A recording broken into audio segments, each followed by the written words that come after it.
This is the simplest and easiest iron farm on Minecraft Bedrock Edition, and you can build it anywhere that you want, including in a village, so that you don't have to worry about breeding or moving villagers. You can build this iron farm directly into the ground, meaning it only takes a couple stacks of blocks and hardly any time to build, and you can also add an optional villager trading hall underneath it as well. This simple and easy iron farm with an optional villager trading hall is a great way to start your new Minecraft worlds or upgrade your existing ones. And let's check out this iron farm. As you can see, you can build it directly into the ground, and we're also in the middle of a village, so it's really easy to put your villagers in here. It's basically just a little bit of water with some blocks and leaves on the edges, and then all of your iron golems die in the middle there, as you saw. Now, if we jump down below here, we have some item collection, and as you can see, you're going to get a fair amount of iron, along with string and poppies. This iron farm is fairly efficient. It's going to get you about 330 to 350 iron per hour, and of course, all this stuff from your cats. You can also turn this into a villager trading hall, so if we go down below, you can add basically as many villagers as you want down here. If you have the smithing type of villagers, then of course, you can also trade your iron to them for emeralds,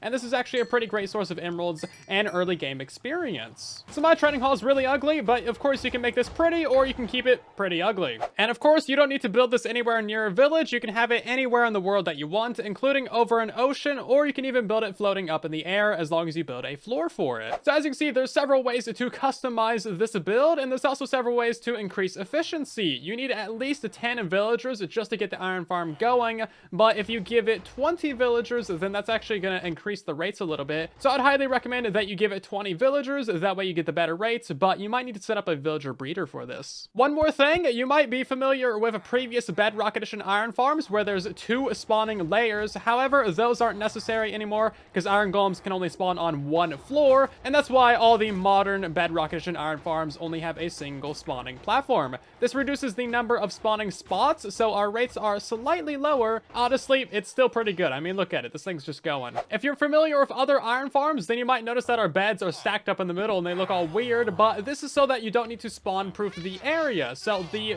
golems spawn in a certain range around the beds, and by stacking them up, they're only going to spawn within this farm. So you don't need to spawn proof anything outside the farm or anything under it. They're only ever going to spawn right inside of here. And keep in mind, on Bedrock Edition, you do not need zombies in your iron farm. They don't do anything at all on Bedrock Edition. That is only for Java, so completely ignore them. And yes, you can build this farm even with fire spreads turned on, because signs are not flammable on Bedrock Edition. As you can see, we have fire spreads turned on, and the random tick speed's really high, just to demonstrate that it's not going to burn down. And keep in mind, if you build this over a river or an ocean, you're going to get a ton more stuff spawning in here, like squid, fish, and drowns, so you're going to get a lot more drops. If you're looking for something a little bit more advanced, there's also my 5-in-1 iron farm, which is an iron farm, villager trading hall, crop farm, and a villager breeder all in one. So check that out. Links are everywhere. If you'd like this kind of tutorial, then make sure you're subscribed. That way you don't miss future ones, but let's jump into it. So the first thing that you need to do is find a nice flat area. You can build this farm basically anywhere that you want, but if you're early game and don't have a lot of villagers, I'd recommend building this next to a village. Or if you have the blocks, you can just build up a regular floating farm and build it literally wherever you want. Now, the materials you're going to need for this build is everything in my inventory. So a campfire, hopper, a couple of chests. You're going to need at least 10 workstations, 10 signs, a couple of slabs, some lava, over a stack of blocks, and over a stack of leaves. You'll also need an infinite water source, so at least 1 water bucket. You need 20 beds and 10 to 20 villagers. You'll also want a lightning rod, some torches, and possibly some string. You can find this full materials list down in the description for your convenience. So just find yourself a nice flat area. The build is going to be a total of 19 blocks wide by 19 blocks long, so you want a fairly sizable location. Now find a nice suitable location, and we're going to dig down by 2 blocks. And now you want to pick a direction that you want your entrance to be. So I want my entrance to be on that side, so we're going to dig that way by another 2 blocks and place down ourselves a double chest for our temporary storage, a hopper going into the back of that, and then a campfire on top of it. Now go ahead and place 2 slabs above it like so, and we're also going to crouch and place another 2 signs on top of this campfire right here. By the way, if you want to build a floating iron farm that isn't built into the ground, you can do that just as easily. You're just going to need yourself a 17 wide by 17 long platform, and you can make these out of upper slabs. The rest of the tutorial is going to be the same from here on out, regardless of if you're building into the ground or building your own platform. And now we're going to place in our walls. So go to your center block and grab yourself some solid blocks. We're going to count out in every direction by 9 blocks. So this is 1 block right here, 2, 3, 4, 5, 6, 7, 8, and 9. Place in a block right there. That should be lined up with your center. And then we're going to do the same thing on this side as well. So 1, 2, 3, 4, 5, 6, 7, 8, and 9. Again, that should be lined up with your center. And now just do that on the other two sides as well. And this is what it should look like once you have your 4 blocks in place. And now we're going to connect it together in one big square. So just place 8 blocks to either side of your center block. So 1, 2, 3, 4, 5, 6, 7, 8.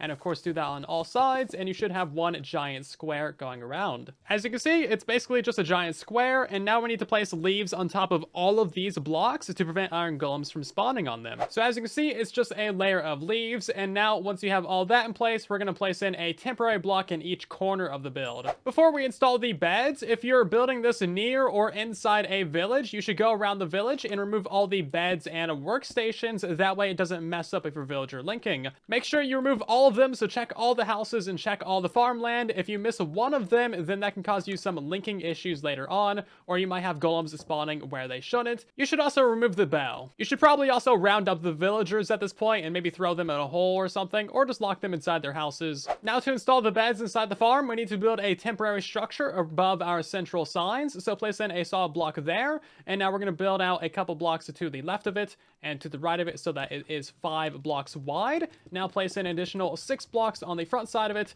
and 6 blocks on the back side of it, like so. We actually need to build up this exact platform by another layer, so make this 2 blocks tall going all the way around. And then on the third layer, we just need solid blocks in these areas. I know it's weird, but we just need this here to place in all of the beds. So again, this little structure should be right above your head height. As you can see, we can walk underneath it. So at the top layer of this, we're going to place in 4 beds on top of these blocks right here, and then we're going to remove these blocks and place in the beds going underneath it. So we need 3 beds on the front side, a bed on the right side, and then 3 beds on the back side, and finally 1 bed on the left side. There should be a total of 8 beds in this middle layer, and now we're going to go ahead and remove the blocks that are underneath all of these beds and do the same thing here. So 3 beds on the front, 1 bed on the right, and then 3 beds on the back side with 1 bed on the left. Now, it's very important that the pillows of the beds are facing the center. This will ensure that the iron golems spawn within the farm and not on the outside of it. So make sure all of your pillows are in the correct orientation. Once you have all the beds installed, you can just go ahead and break out all these blocks here on the bottom. While we're in the middle, we're going to go ahead and place in a solid block between all those middle beds right there, and then we're going to place in a sign on all sides of the middle sign right there,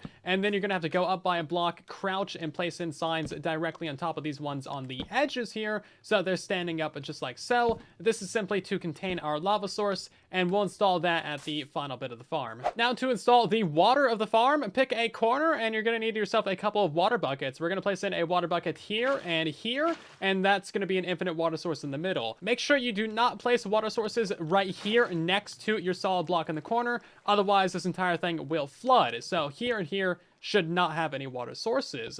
Now you're just going to place 1 up on the corner and continue placing in water sources every other block. This will generate infinite sources along this whole edge for you. And again, don't place sources here or here. Place 1 up in the corner, and I think you get the idea. Just every other block going across the farm until you reach the edges of it when you place 1 up in the corner. Okay, so once you've placed in all the water, this is basically what it should look like. All the water should be flowing towards the center, and it should reach the very middle and stop at that sign right there. If you have grass, that's all gonna die, and it's gonna look pretty ugly, but again, you can replace this with a proper floor later on if you feel like it. Now that the water is all installed, you can go ahead and remove these temporary blocks that are underneath your corner water sources. And now it's time for the funnest part, installing all of your villagers. The first villager is incredibly important. He's going to be going in one of the corners of the build, and this is going to be the detection villager that's actually going to see all the beds and tell the rest of your villagers that, hey, there's enough beds there. So we're just going to build in ourselves a little leaf encasement. This is going to contain our villager, and leaves is a non-spawnable block, so you're not going to get iron golems or other mobs in here. So drop in any villager that you want. It doesn't matter what type they are. They can even be a nitwit, but don't use babies. Babies are kind of useless. This is the most important villager in your farm. If this guy dies, then everyone else might unlink from their beds and workstations.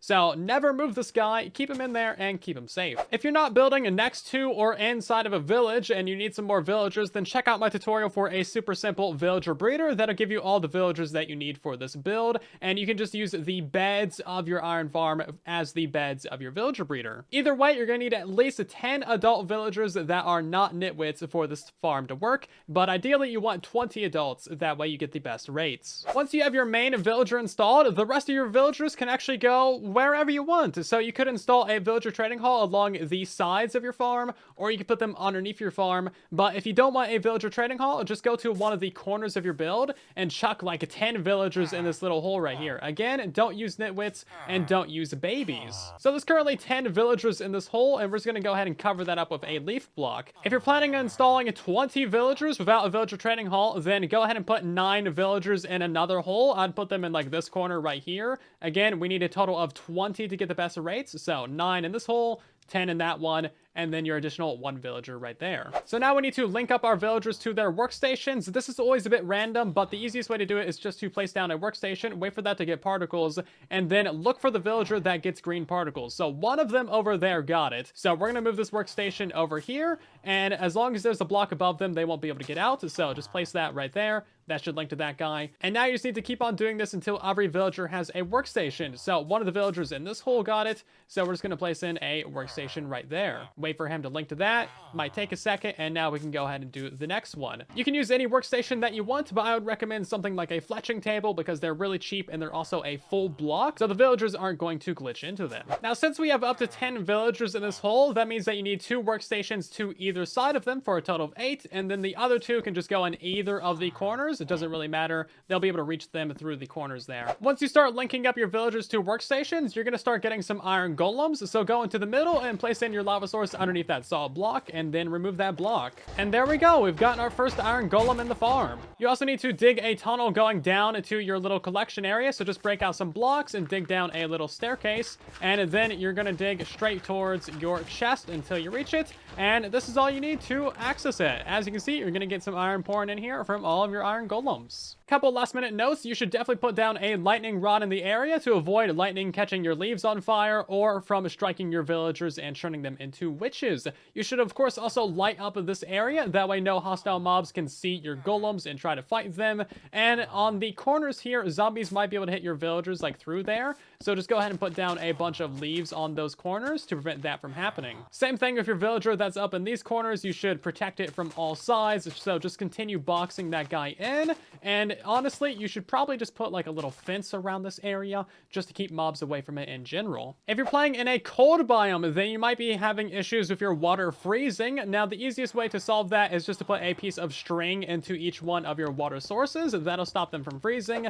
And you'll also want to put some string on top of your leaves to stop the snow buildup as well. If you don't have the string, then you can just raise up your walls by a block and just put down a ton of torches in here, and that'll stop your water from freezing and stop the snow buildup as well. If you want to have a bed in the area, but you don't want to mess up with your iron golem spawn, then you should put your bed down here at the bottom with the pillow close to that hopper, and this is where you can sleep. If you put your bed elsewhere, there's a chance that villagers might link to it, and you might get iron golem spawning there, and it's just a whole pain. And of course, you can also renovate this entire lower area and make it look very pretty, and if you want to, you can also have your villager trading hall down here. So just break into the wall, place down yourself a torch, and then you get yourself a trapdoor in there, push in yourself a villager with a minecart, and then the workstation just goes directly in front of them. This trapdoor is just to protect them from the zombies, and you can have up to 19 villagers down here as your villager trading hall, with the additional 1 villager up in the corner. And keep in mind, you can have your villagers wherever you want. You can have your villager trading hall on the outside edge, you can have it like in the ground down here. It just needs to be relatively close to this villager and to your beds. And of course, if you're building your villager trading hall on the outside, you should definitely put a wall around this thing and secure this area. If for any reason your iron farm isn't spawning golems after a couple minutes and you've set up all of your villagers with workstations, then check out my video on how to fix iron farms. That goes into all the details for troubleshooting that you'll need to know. A real quick rundown though for troubleshooting: you need at least 10 villagers and at least 20 beds. You cannot have more villagers than beds, and your villagers need to work. If they're not working, then you're not going to get iron golems. If you've built everything as shown and linked everything correctly, then you'll probably get iron golems within a couple minutes. If you like this tutorial, then subscribe so you don't miss future tutorials. Thank you so much for watching. I'll see you guys down in the comments and in the next one.